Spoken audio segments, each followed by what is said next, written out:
Rachel is a Nashville-based songwriter whose writing style has been described as heartwarming and imaginative. She's written over 700 songs, and this was a number she gave us last July when we met her, so it might be pushing 800, 900, who knows, we'll find out later. Her catalog is influenced by her strong faith, her life as a military spouse, and her journey of motherhood. Rachel is a Bluebird Cafe Golden Pick winner and has been recognized as Ones to Watch by the Nashville Songwriters Association International. Additionally, she's been the 2019 winner of the pop rock category in the New England Songwriters Competition for her song Like Lightning.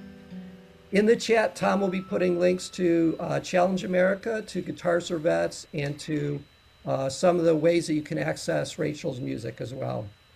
And when Rachel isn't busy with music, she enjoys playing tennis and boating and hanging around with the likes of us, talking about songwriting. So the goal for tonight is really still to encourage guitar players, new and old, to explore making original music using their guitars. You should know in preparation for tonight's event, Rachel actually went through the Guitar Player's Toolkit, not so much as a student, but to audit the content we had put out there for you. So she's got that background for us as well when she talks about her muse and how she writes music. So I think, Rachel, unless there's anything I'm missing, I'd like to just hand it off to you because I don't want to burn up any of the non-Rachel time getting started. Yeah, I'm glad to get to share with y'all tonight. And, basically I'm just a person who loves to write songs, and I'm just what Paul's asked me to do is just kind of just share my process of how I go about it. So, as we all know, songwriting is an art, and so it's very subjective. So, this is just one way to do it. So if it doesn't resonate with you, then no worries, there's no necessarily subscribed method, but so I love writing, and there's just a few reasons for me that I love it. One is it's kind of like journaling, like that's sort of my way that, sometimes I have a lot of feelings and emotions, and if I pick up a guitar and I start to play, then it kind of untangles all of my thoughts and feelings, and sort of helps me understand them better. So that's kind of the main reason I got started writing, was just to be able to experience that. And I learned to play guitar actually so that I could write songs. So when I started writing, I just knew a few chords, but that was enough. I was actually telling Paul recently, my daughter, when she was 5, I taught her one chord on the ukulele, and she wrote a whole song. So that's a pretty cool thing about songwriting. You don't even have to have an instrument, but the more you have, the better it is. So another reason I like it is because for me it's like a puzzle, and all of everything I know about music, all the theory, all the things I've learned, the songs I've listened to before, plus everything I've been through in my life, everything I know about communicating, those are all like pieces of a puzzle I have, and I get to actually take those pieces and arrange them and put them together in the form of a song. And so the more things I know, the more things I experience, the more puzzle pieces I have that I can use. And that just kind of makes me tick. It's fun for me to kind of see what I can do. And then another thing that I really love about that is, like, I think that we all have kind of I think people are creators, that we like to, it's part of being human. And for me, songwriting is a way that I can use my mind, and in kind of putting those pieces together, I can use my emotions, and also at the same time, I actually get to play and sing it. So for me, it's the thing I can create where I feel like I use the most of my full self.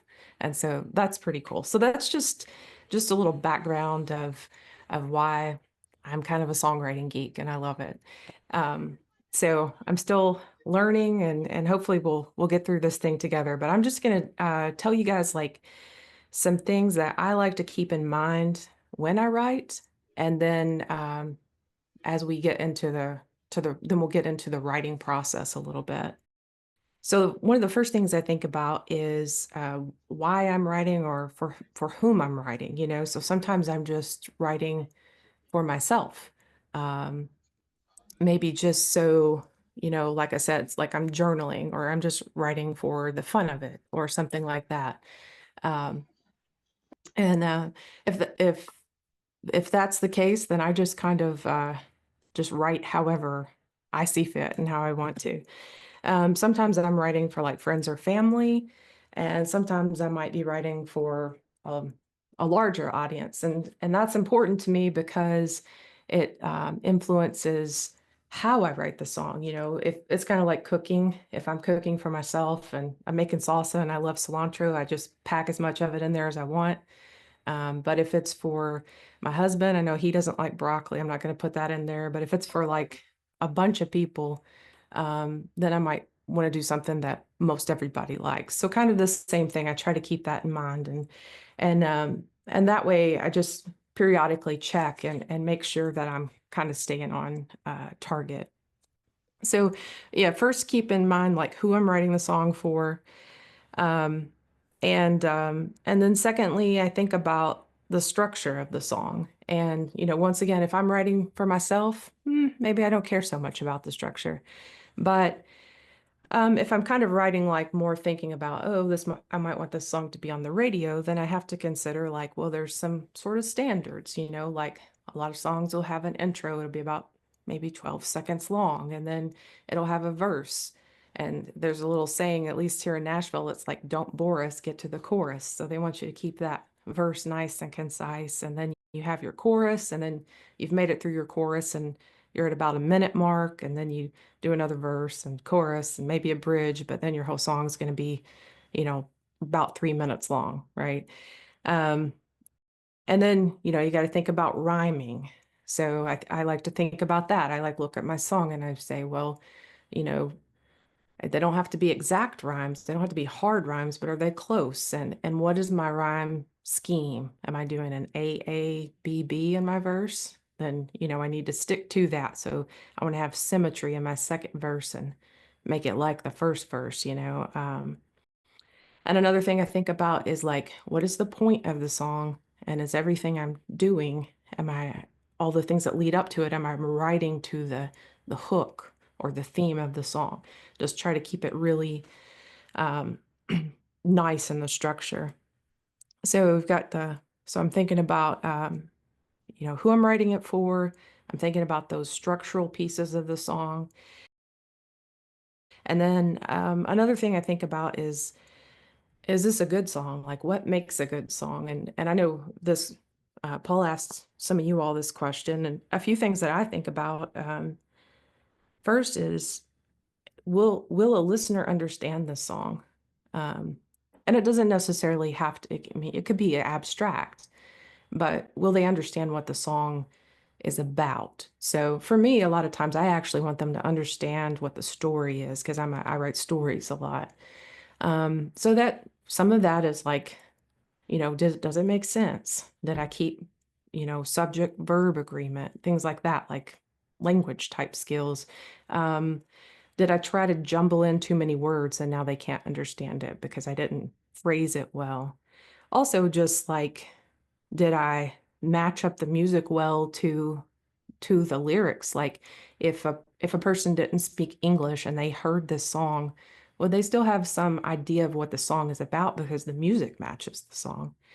Um, and then I try to think, is the song singable? You know, like you probably all know songs like you just want to sing along with them, and maybe they aren't like a tiny little voice range. Maybe they have a big voice range, but you still catch yourself wanting to sing along with them, and because they're catchy. You know, is the song memorable? Does it tell a story that people are like, oh yeah, I like this one, I remember it? um, and the melody's memorable. Is it repeatable? So like they want to listen to it again. So all these things are things I'm trying to consider. I love to hear what, you know, some of the things that you guys think makes a good song. If anybody wants to share, because I'm always looking for more things.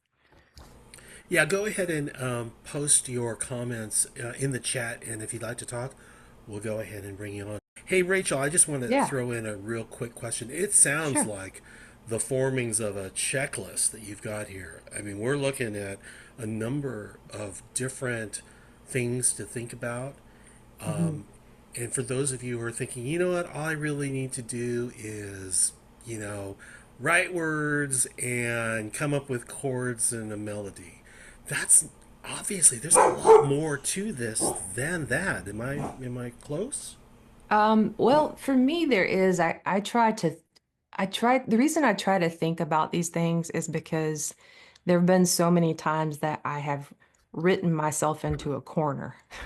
Like I didn't make a proper framework, and not everybody has to do that. I think that depends on how your brain works. Some people, they say, I wrote this song in 20 minutes, and that's how they write. But for me, it helps me to have a structure and to be thinking through these things, to feel like that I've done the best job I can with the idea. So, um, Great. yeah, Hey, Ken. Ken has a question Yeah. for you, sure. Oh, a question. or a comment. Yeah. I just answered the thing about um, the story. A good story that has a hook that just grabs my attention, gets in the. Somebody else said an earworm. Yeah. Or it takes the story to a new place. It has a twist to it. Hmm. That really grabs my attention, and I wasn't expecting what happened. Those types of things in a song really, really are what sticks with me. Yeah, that's great. That's a good point. Chris also had something he added as well too. Chris, you want to unmute? Go ahead and throw in your comment there. Oh, my comment was the earworm. Something that's catchy and that, regardless of if you're hearing it or not, um, it sticks with you. The question about which comes first. So the answer is it depends. For most of the time for me, I start with a hook or like a theme idea, but there are like four different ways that I start songs. And so for me, I either have like a hook idea. So I've just thought of a neat saying or something, and I've kind of put it in my mind, and now I'm going to try to write it. Or I have a theme idea where I kind of have like a story idea, and I'm gonna write it. Or I have like a little musical idea, either a chord progression or some kind of musical hook, and I need something to go with it. Or I have absolutely nothing and I just sit down with the guitar and start from scratch. So what I'd like to do is just kind of talk about each one of those, and maybe we'll give one a try. So the first way, if I have a hook idea, Yeah, I think we had a couple when we put that question out in the community yeah, for hook ideas. There was Too Mean to Die, which is kind of an hmm, interesting idea. Breakdown on Lover's Lane and Promises Made at Night. okay, And then John Hampton offered Life After, and then there was a blank, and he said just about any word you put in there, Life After, whatever yeah, the word you choose right. might be something worth writing on as a hook. So any of those, then what I would do is I would take a look at it, and I would just, the first question I ask myself is, what does this mean? What does this hook mean? Um, a song that I'm working on right now that I haven't gotten too far with, but I had an idea and I thought, oh, it'd be neat to write a song called "The Scarecrow and the Straw Man." Okay, so that's one I'm currently working on. But I haven't actually started writing the song yet because I'm taking some time to think about what is the story behind the scarecrow and the straw man, So I thought to myself, oh, well, what's a scarecrow do? A scarecrow's, scares off the crows in a field, has a job to do. And what's a straw man? Well, a straw man in my mind is like when you make an argument so you can burn it down. So I thought, well, how do I tie these two together? Well, maybe the scarecrow's having trouble scaring off the crows, and so he thinks he's going to get blamed for it. So he decides to pick up some straw and build another guy, and then the story unfolds. So that would be kind of how I would start with that. Have a hook, come up with a story around it. If I have a story first, like I had an idea for a song and I wanted to start the song, I thought it would be cool, it'd be funny to start a song with like a cheesy pickup line. I was kind of thinking about George Strait's song, The Chair. You know, I don't know if you're familiar with that, but I was like, I like that song. It'd be fun to start off one with a cheesy pickup line. So I was thinking about there's a Shakespeare line, and I can't remember which play it is, but he says, I'll give you a kiss, and if you don't like it, you can return it. And so I thought, oh, that's how I'm going to start this song. So I started the song that way, but then I thought I need a fuller story, and then I need to come up with a hook. So anyway, what I did was I started off with a relationship song. So this guy says the line to a girl. She says a line back to him. Well, then the song became about all the lines in their lives, like lines around their finger saying they'll be home for dinner, lines on a test saying their family's getting bigger, lines of credit, lines they weighed in, lines on their foreheads because the kids started dating. Like these are some of the things, but the song's called Read Between the Lines. So just like taking it, just, you know, unfolding it. You have to, or for me, I have to just kind of like write down and brainstorm. And sometimes it takes a while before I get like that, before I actually get to the musical part, you know. So the next thing that I would do from there is I would say, well, what does this kind of song sound like? Like back to who's the listener of this song? You know, in that particular case, I thought, well, this sounds like a country song to me. So I'm going to make it sound country. And I sort of, you know, wrote the music and a lot of the lyrics together. But so, you know, start with a hook or a title, start with a theme idea, a story idea, and then make a hook. You know, um, if I don't want to do any of that and I come in and I just say, I just want to start from scratch, you know, like nothing. Well, I would pick up my guitar and I would probably start just playing through one of the chord progressions that, you know, same ones that are in the toolkit, right? You've got all these great resources there that, you know, tell you about the Nashville number system and what chords go together to make what chord family. Same kind of thing. For me, like I know where my voice sets.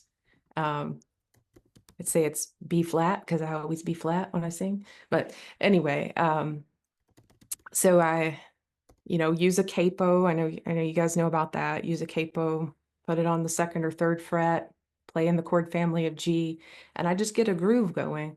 And the reason I put it there is because I'm kind of familiar with where my voice sits, because even if I was just doing instrumental music, I would still need to kind of find a melody and stuff. So then same thing, I would find the chord progression, then I would put a melody on it, and then I would say, what does this song sound like it's about? You know, like that's the question again. What does it sound like it's about? And then that's what I would come up with a story, come up with a hook, back to the same thing. So the other way is if you have you know, if I have a musical idea already, then I go from there. And Paul's got us a clip, I think. Can we Yep. Let me play that a couple times? I'm loving the chat. You're getting a lot of ideas about lines. Oh, okay. Well, hey, if you want to chime in on those and I let me was know. reminded by the Eagles' "Life in the Fast Lane" lines on the mirror, lines on her face. Oh, yeah. There's some more coming in. Let me pull up the audio file. All right.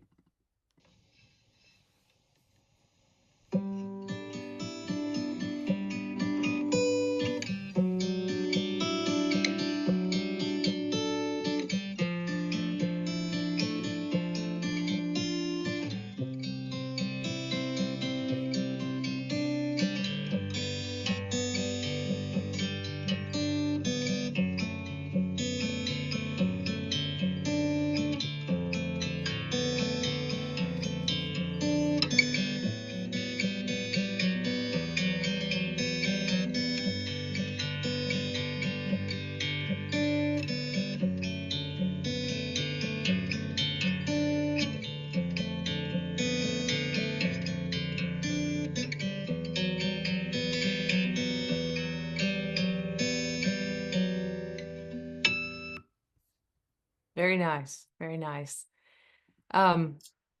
So what we'll do is we'll pretend like, I'm going to pretend that I'm going into a co-writing session, and Paul's my co-writer, and Paul has got this piece of music that he's created, and we're going to collectively try to turn it into a song with lyrics.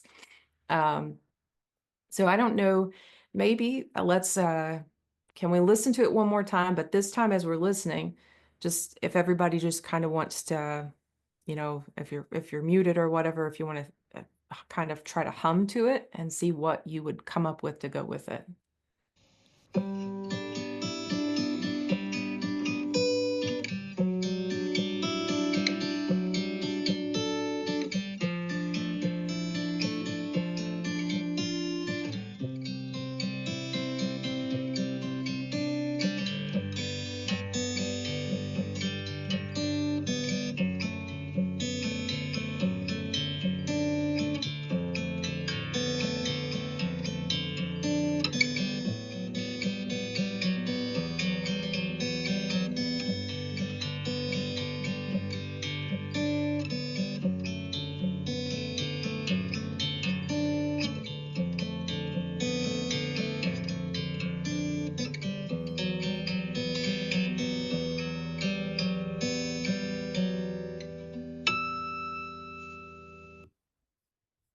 All right. Does two questions. One, would anybody like to share like what they think the mood of this music is or what it makes them think of? And two, did anybody actually, come up with a melody or something that they would like to share with us? Can you hear me? Yeah. Okay. Yeah. So I put it in the chat, but Paul had posted this earlier, and I had written a song that whenever I heard it, it just sounded exactly like what I'd written. So I posted that in the chat, just the first verse and the chorus. But the sound of that music is just, it hits me in both. There's a sad part and it's a happy. It's kind of both. And the song I wrote it talks about I can't live without you, and it talks about all the things that I could live without, but then talks about how I can't live without you, my love, and so it kind of deals with both, the sadness and the loss and and the Ken, love there. Ken, I would say as we kind of repark that starting melody in our head again, why don't you go ahead and read the first verse that you have in there? Sure. In the moonlight by the seashore, I can do without the sand, I can do without much more. Through the victories and defeats at Bryant Denny's gate, I can do without the losses, I can handle the weight. Very cool.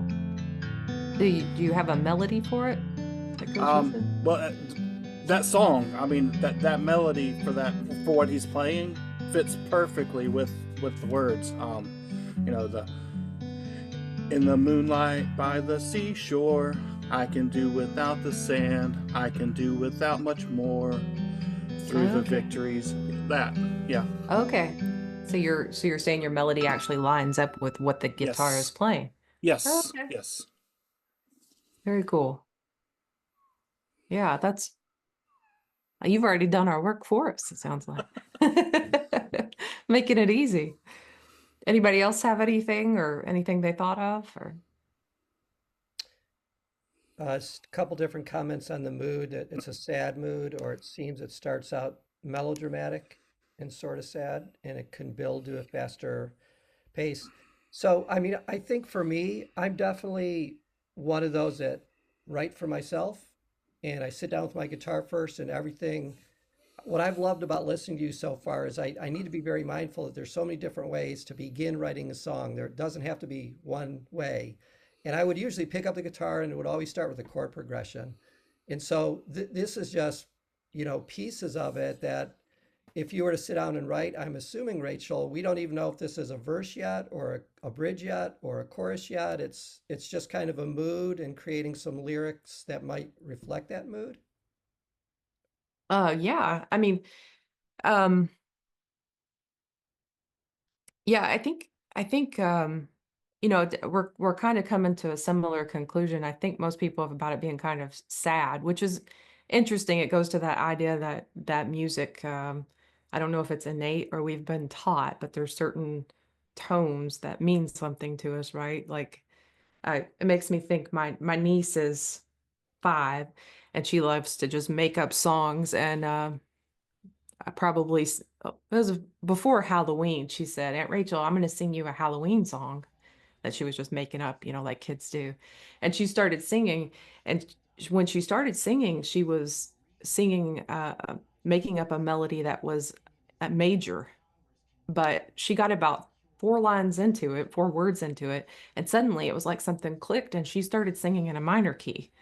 Just like, so there's something that we recognize, and I just bring that up to say, it's okay if you want to write something like you want to take a happy song and you want to put it in a minor key, or you want to take a sad song and put it in a major key, but that might create dissonance for some people and they don't understand it. You know what I mean? So like that's just one thing to keep in mind. Like obviously we're looking at this like the word that came to my mind when I heard it was, oh, this feels like a song about regret, So um And what I love yeah. about it too is it is subjective, which means these chord progressions will hit us in different ways. So Mick is saying that it doesn't necessarily feel sad to him, it feels free flowing, Okay. drifting through clouds and wonder where it will all lead me. Yeah. John Hampton said, this is interesting, the kind of the visual. I mean, I think John, at least what I think I intended, which I don't know what I intended with it, I kind of agreeing with John's assessment here. John says, I see 2 people driving down the road in a convertible looking at the lines in the road and the power poles smiling at each other. Diane says, sounds like reflecting over some life choices. David said, takes me to a pleasant place and warm thoughts between 2 people. So, I mean, I just love the subjective nature of being able to create something that evokes such different emotions.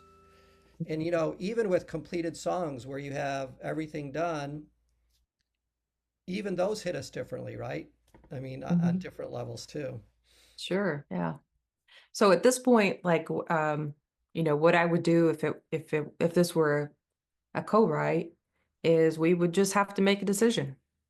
Sometimes there's thousands of ways to write a Yeah. song, and if you want to write it today, you just make a decision and go with one. You can change it. Like I think we talked about this recently, Paul, but I don't ever really consider a song so Yeah. finished that it can't be Right. rewritten. I've done that a lot.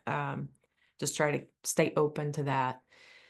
So I'll see if I can play my guitar. I don't know if it'll work with the So I think you audio. should be co-writing this with me with the idea of getting the biggest, fattest check we can, and then we can start like a whole Guitars for Vets fundraiser off of this. Okay. So who's the artist is that going to come through okay, or are we too messed up on our audio? Beautiful, yeah. Okay. Now we're So- guitar players, so we also want to see your hand. That's possible. Yeah, that might be difficult now. If you saw how my setup looks now, I've unplugged everything and then plugged it up differently, but so Paul had a lot of fancy picking and a lot of fancy chords, and he's way better than I am at guitar. So I'm gonna kind of just modify a little bit, and maybe we can get Ken to record us his version so we can all hear it later, and we'll just play around with this right now, like as if we're gonna write something. So I would just, so if I was playing the chords, I'm gonna play a D with a F sharp right there, and then I'm gonna go to an F. It's kind of inspired by what you were playing.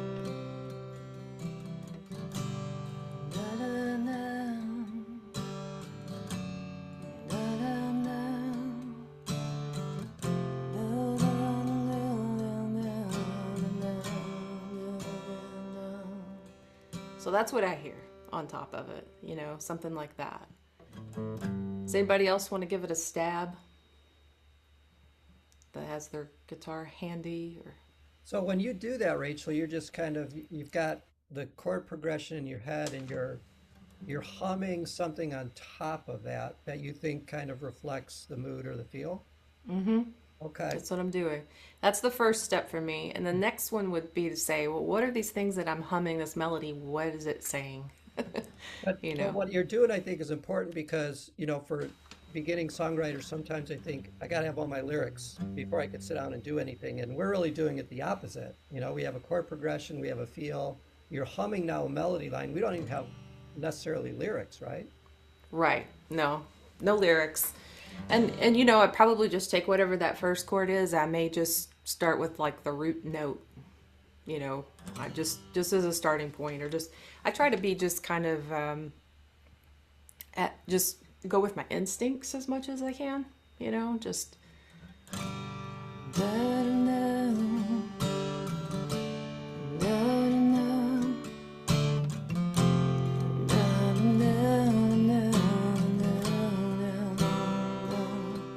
and then maybe do that again.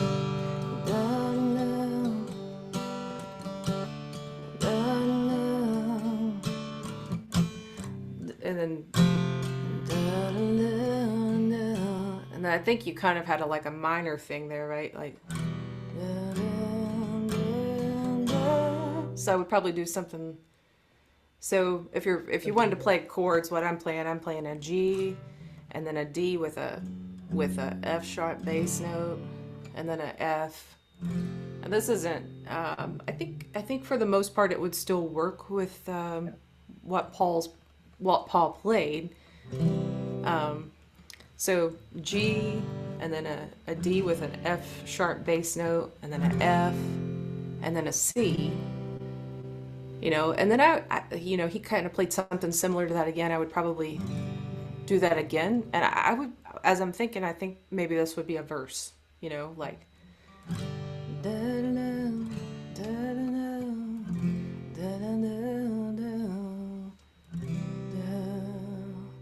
And then maybe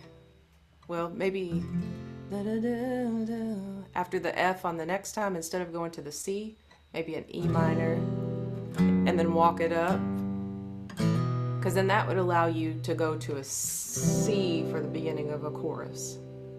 Does that make sense? Everybody kind Brings a of whole different change. Love it. following what I'm saying there? I'm sorry, this is the first time I've ever done anything like this before. No, I love it. I love that you're letting us kind of see what the process would look like. Yeah. So, Do you have, so of the 700 plus songs you've written, is there a style that you end up falling into more easily more often?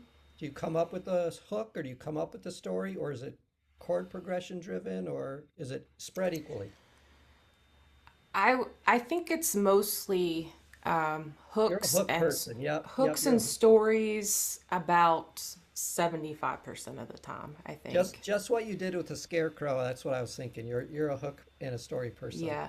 Well, the great thing, I think the reason I started like that, doing that more, is because I don't have to be actively writing when I'm doing that.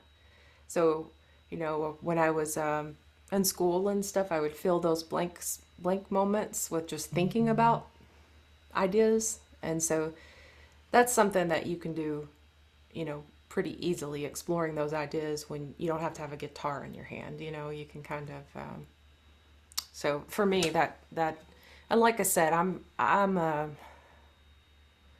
you know, some people are like super talented, they just sit down and the song just pours out of them. I'm a little more methodical. Like I need a structure. I need to kind of know the parameters of the puzzle so I can know what to fit in there, you know.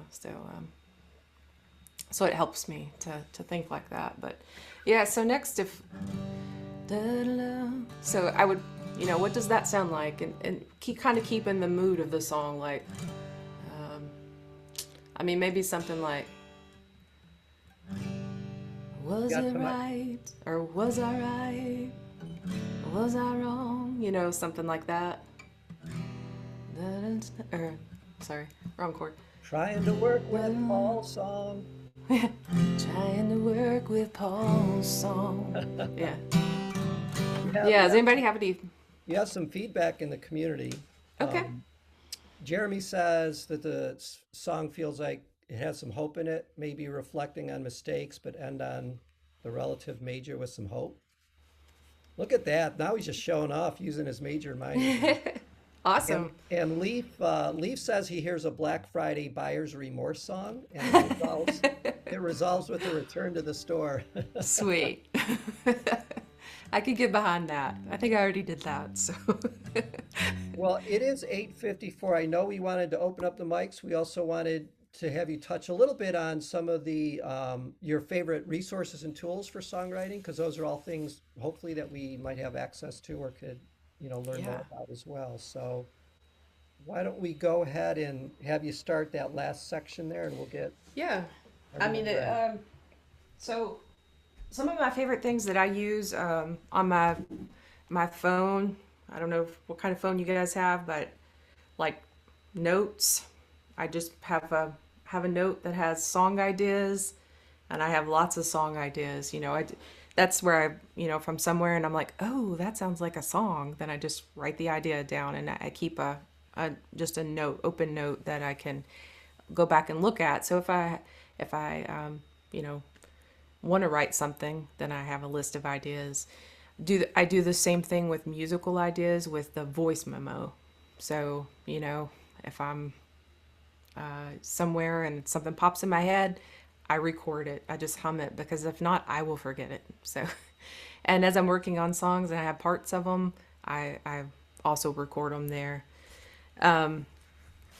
Some other, you guys have the toolkit that's got some amazing resources in it there, all kinds of good stuff. So definitely use that. And I think we talked about SoundCloud. Paul, did we mention that? Like that's one, if you haven't done that before, you can get a free account. And sometimes if I just make like a recording of songs, they can be, I think you can use just audio, just like from your phone recordings, but MP3s at least, or WAV files. You can just make yourself a playlist. So then it's just kind of fun to listen to your songs like one right after another. I like to do that sometimes just to kind of see how all songs sound together, or just so I have a good place to keep them. Also, I use having a good resource for rhyming. I use Rhyme Zone. Like, it tells you the right on rhymes with different syllables, and it also tells you like near rhymes. I use that a lot. I also use a thesaurus a lot, because I'll be like, I want to say this, but I need a different word for it. Also, sometimes it's good. Like sometimes I'll just if you have a metronome app, like I'll just be like, oh, I want to write a fast song, and I'll set the metronome at like 120, 130 ideally, and just start playing with that so that I get started off right.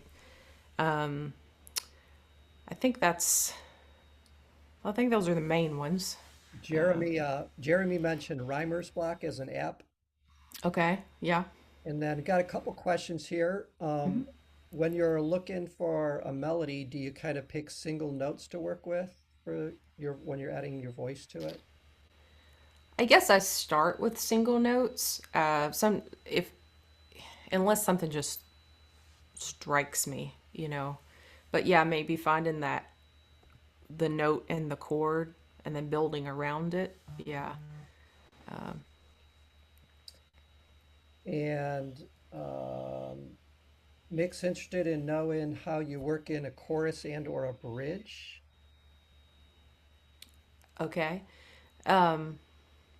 So the chorus, I want to be the main point of the song. So, my verse, and I want my chorus to be the strongest part. I think that's a mistake I made a lot when I first started writing, because I'm super excited about the song. I usually have this first part that I do. So I'm like, well, this first part's the verse. And then I get to the chorus, and then the chorus was like not as good as the verse. So I try to, that's the thing I try to think through too at the beginning when I start writing. I'm like, well, if this is the verse, the chorus has to be better, you know, the chorus needs to be stronger. I like for my choruses to have lift. So a lot of times if I'm like, well, I started the verse with a G, my chorus is going to start with a C, you know, chord or something like that, you know, if because I want it to change and be different.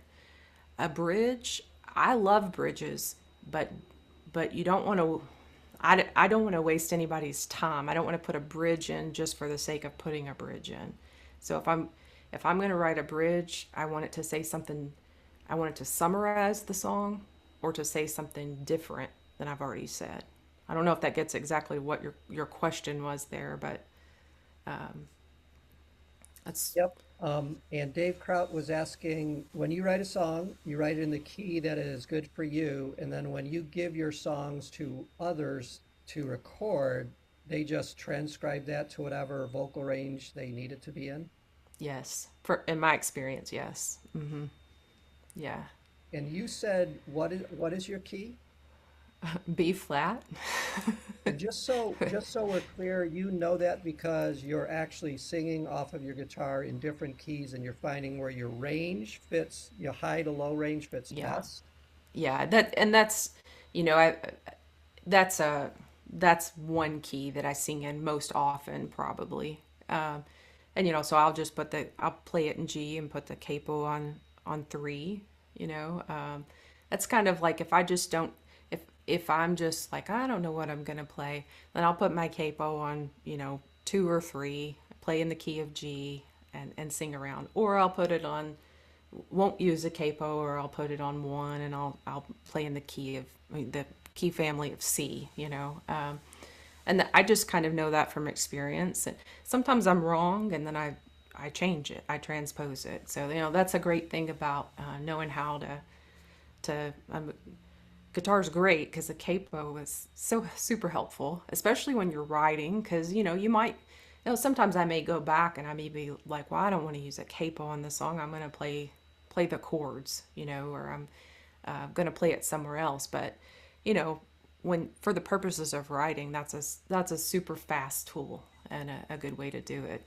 Um, Yeah, I yeah, mean, the simplicity is if you only know limited chord progression, you can use a capo to put that in any key, so you could still yeah. go up and I down. say four chords and the truth, right?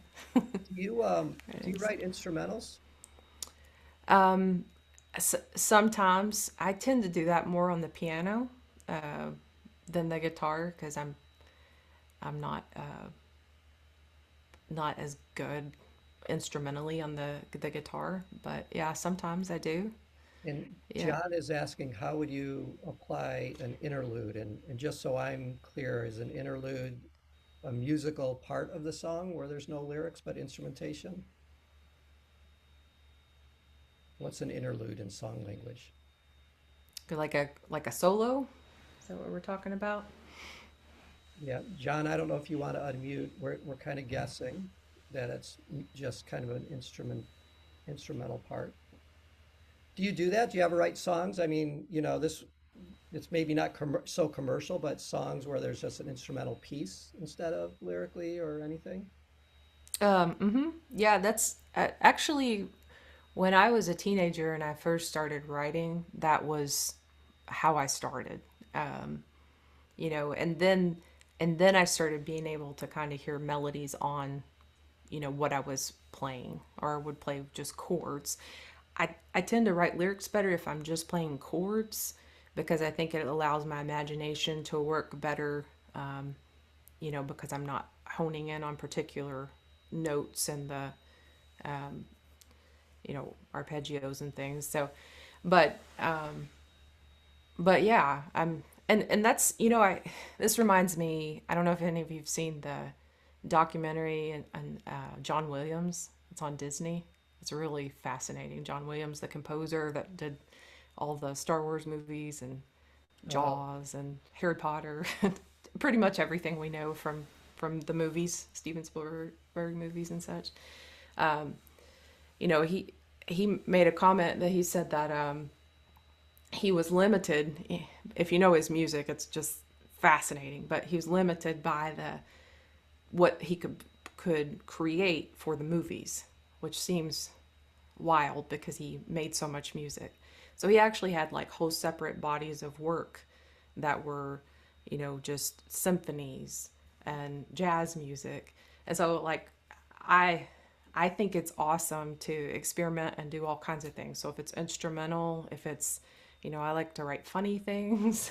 You just whatever, kind of get those creative juices going, and then you get some fun overlap from one style to the next, and. We do have a final question, and while we're going through this, if you guys want to either use a chat or unmute, we're kind of winding down, but certainly if there's anything that you wanted to ask that didn't get answered, we could do that.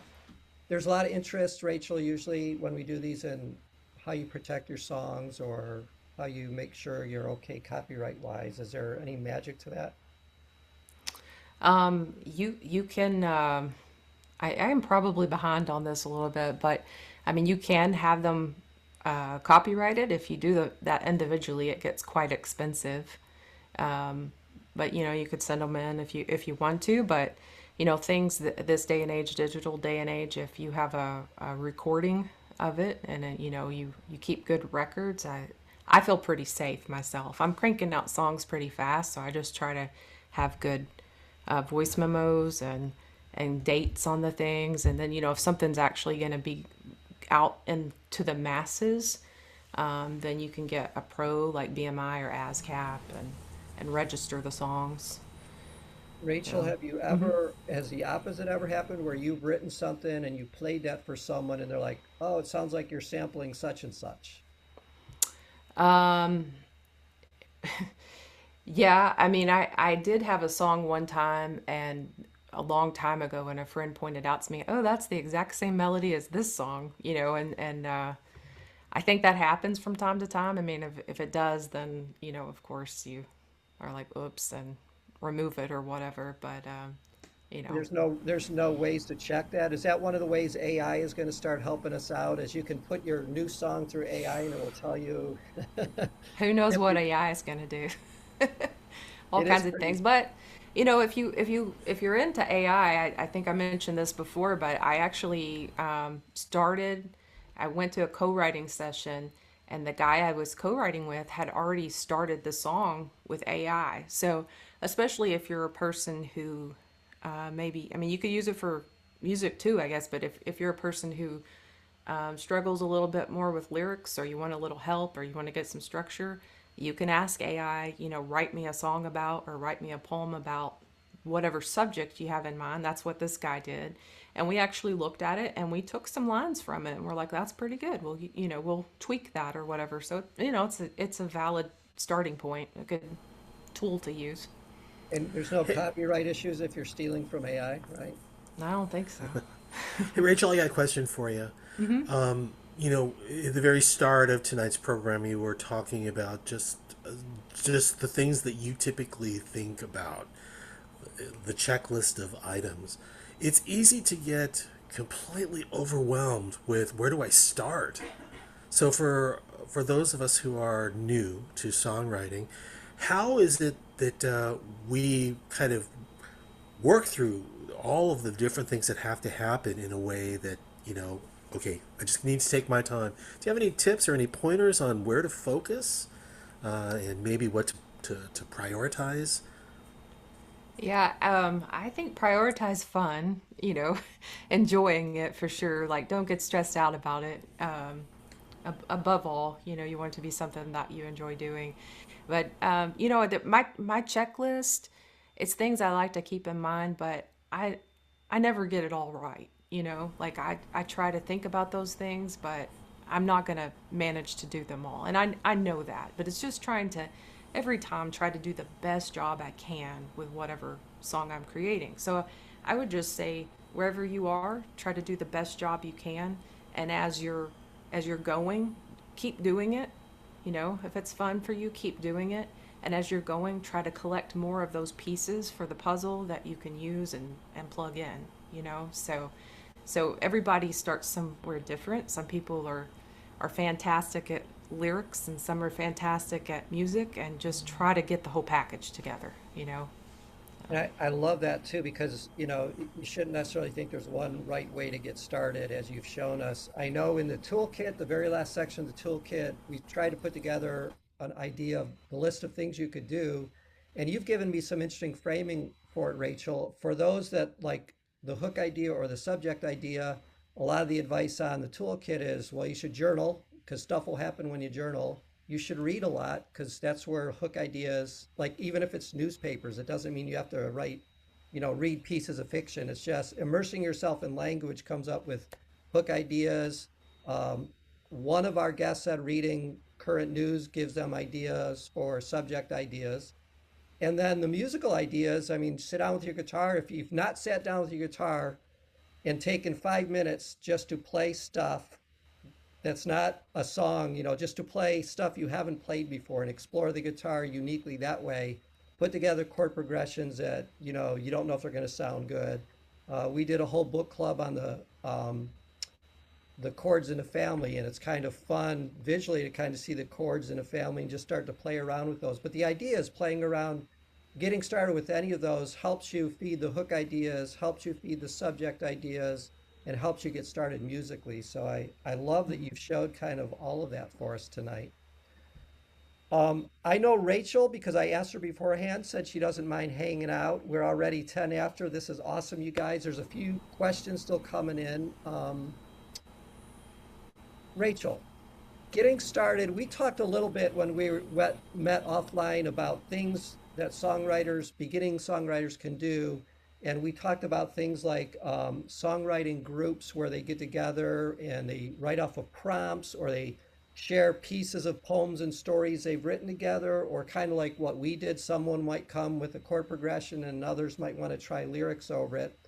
But you had also mentioned if there's other things or tools. David's saying there's a songwriters membership group, which I think you're aware of, and they have maybe chapters all over. Can you say a little bit about that? Yeah, we were talking about there may be more, but one that I've used in the past is the Nashville Songwriters Association International. So their main office is here in Nashville, but they have chapters all over.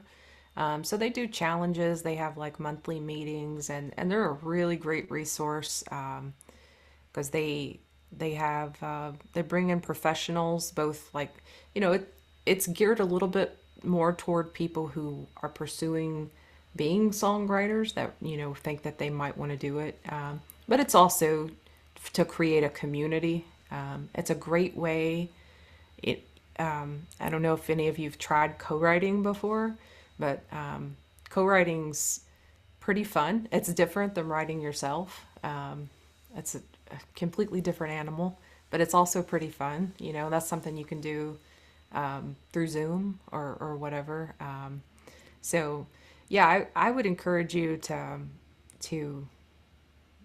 be involved in those things if you love to write, because if you're like me, there might be a lot of you might find musicians in your community, but you may not find as many songwriters, and so sometimes it's good to kind of seek those people out and Yeah. enjoy the art together. So I may be not remembering it exactly, but when we talk about how other people kind of explore this idea to get ideas for either, hooks or subject ideas or musical ideas, John Fogerty was really big on thinking. He was a hook guy, so he would hear words together like "Bad Mood Rising," and he would write post-it notes with all these and put them in a jar, and then he would sit down to do a songwriting session by picking out a post-it note and putting it on a big white paper and have a marker there, and just kind of what you showed us with that phrase. What is "Bad Mood Right"? What could it mean?